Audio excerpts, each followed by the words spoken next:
જોઈ હશે મારી મેલડી વાય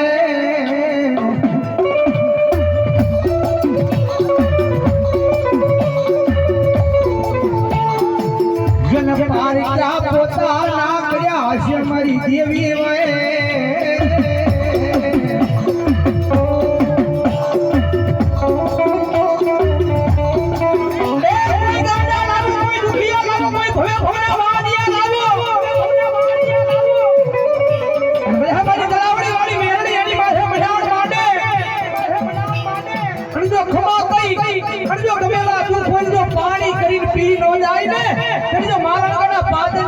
મારી તલાવડી વાળી મેળડી નો હોય બાપ